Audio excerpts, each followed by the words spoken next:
All right, we're getting started with chapter 11, right? Chapter 11 gets us into talking about chemical reactions. Finally, we've gotten to this point in chemistry where we know enough about writing individual elements and individual compounds. We know how to name them. We know how to write their formulas. And now we're going to start putting them together, right? What happens when you put all of these different substances together?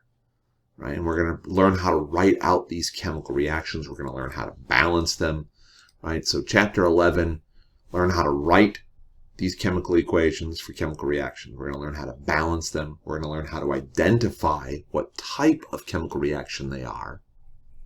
And then we're going to learn how to write something called a net ionic equation. And we'll get into all of this as we go. So we're learning just in a really basic way what a chemical reaction is, right? And a chemical reaction is just describing a chemical change that happens. All chemical reactions can be described this way. We have certain beginning substances, we call them reactants, because they're going to react together. They go through some kind of change, so we always put an arrow in the middle. And then they turn into something new at the end, which is what we call the products. So all chemical equations are written this way. We start with the reactants, we have an arrow, and then we turn them into products. Now we can describe chemical reactions by using a sentence. We can then write that sentence into something simpler called a word equation. And then we'll learn how to write the word equation in something which is even simpler called a chemical equation. So let's start with this idea of a sentence. Let's imagine that we wanted to describe to somebody the rusting of iron. Well, we could have a sentence, like for instance, iron reacts with oxygen to produce iron 3 oxide. Right? It tells everybody exactly what we have. Iron reacts with oxygen. So iron and oxygen are our reactants. And then it produces iron 3 oxide, which is the product. So this is what iron does when it rusts, right? The iron reacts with oxygen that usually is in the air. And then it produces that orangey brown stuff that you get on the outside of iron. That's what we call rust. That's iron 3 oxide. Now, I can describe the rusting of iron using something a little bit shorter and easier than a full sentence. This is not English class, this is science class. We don't necessarily have to write everything in full sentences and paragraphs. So one of the things that we can do is simplify this sentence. Let's take out all of the words that are not directly related to reactants and products, right? Iron is a reactant. We got to keep the word iron. Oxygen is a reactant. I got to keep the word oxygen. Iron 3 oxide is a product. I got to keep those words. But do I have to actually write the words reacts with? Is there a symbol that I could use that would be easier? Do I have to write the words to produce? Is there a symbol that I could use? Sure there is, right? I could put a plus sign instead of reacts with. So iron plus oxygen means the same thing as iron reacts with oxygen, because I know these are the reactants. And then I can use that arrow to describe something being produced, right? Iron plus oxygen is producing the iron 3 oxide.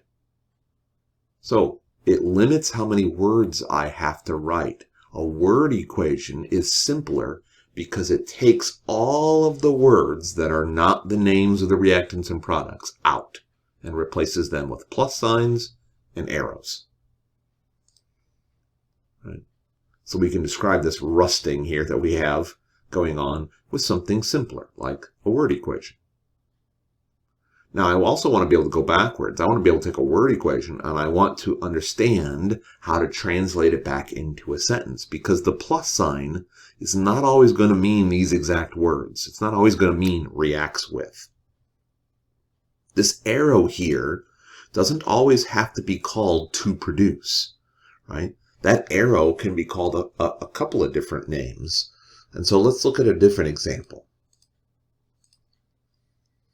If you want to describe hydrogen peroxide turning into water and oxygen, okay, we need to basically understand what could we call this arrow, what words could we use to put in for this arrow if we were writing this as a sentence, and what words could we use for this plus sign.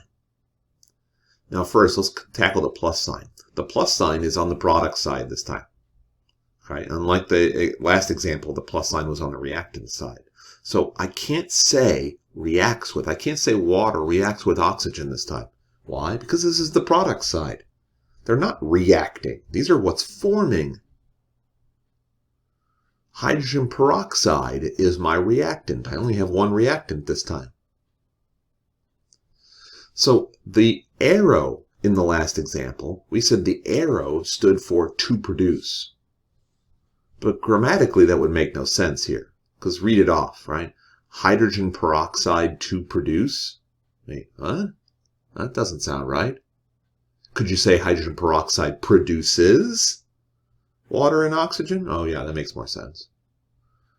Now, what else could we use here? A lot of times in chemistry, we say, instead of produces, we say the word yields. So hydrogen peroxide yields water and oxygen. Yeah, that works too. What if we got even more specific? Hydrogen peroxide, how many things is that? Well, there's no plus sign in between, so that means that's just one substance. Hydrogen peroxide is one reactant. How many products do I have, though? I have two products.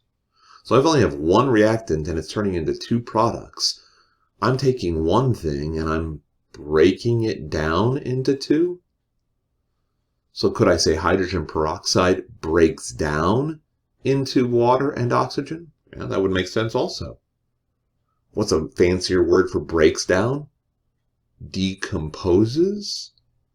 So we could even say hydrogen peroxide decomposes into water and oxygen. Okay, so hydrogen peroxide breaks down into, or decomposes into, or produces, or yields water and oxygen. That would be a good way of translating that. The key here is that you need to understand which side is the reactants, which side is the products, and what would make the most sense when you're describing these symbols. Now, even a word equation is still pretty wordy, right? It's got a lot of words you have to write. In chemistry, if you haven't learned anything by now, chemists are inherently lazy people. They keep finding simpler and simpler and shorter ways of writing things. Why do I want to write a bunch of words when I can write something even shorter and mean the same thing? That's where chemical equations come in, right? We could even take those words that we have in that word equation and we could replace them with symbols, because I have symbols, of course, on the periodic table that represent all the elements. I have chemical formulas that mean the same thing as those names, right? Like water doesn't have to be written as the word water. I could write H2O instead of that, and I mean the same thing. So if I go back to the hydrogen peroxide yields water and oxygen, hydrogen peroxide can be written as a chemical formula. Hydrogen peroxide is actually H2O2. Water, we already know, is H2O. And oxygen is one of those diatomic elements that we had to know. Diatomic elements like that always are written with a 2 next to them. So oxygen is O2. So H2O2 yields H2O plus O2 is the same thing as saying hydrogen peroxide produces water and oxygen, which is the same thing as saying hydrogen peroxide breaks down into water and oxygen, right? 3 different ways of saying the exact same thing. We're going to spend most of our time writing chemical equations because they're the shortest and simplest of the 3. The one thing, however, you have to be good at, the one thing that you're going to have to remember how to do, we just learned how to do this in the last chapter, is how to change names into formulas. Or, if we're going backwards, formulas back into names. Now let's go back to that original example that I gave you with the rusting of iron. The word equation for the rusting of iron showed iron plus oxygen yields iron 3 oxide. So, what is the chemical symbol for iron? You don't know off the top of your head? That's all right. You can look it up on the periodic table. So, iron is Fe. Oxygen is not just O. Remember, oxygen is one of those diatomic elements. We have to write a 2 next to it, so it's O2.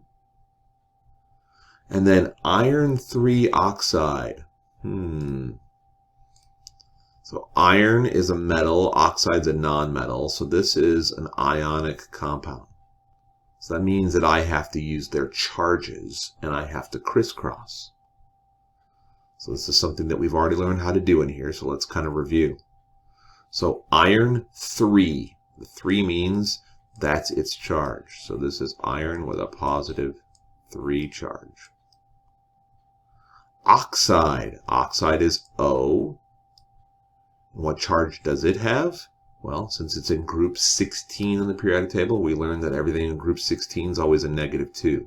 If you don't remember that, that's all right. But you need to have that ions list in front of you so that you can look these up.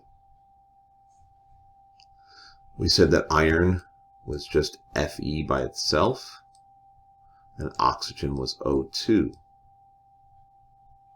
So this means that this would be Fe plus O2 yields. And now I have to do my crisscross. The 3 tells me how many O's I need. The 2 tells me how many Fe's I need. So this would be Fe2O3.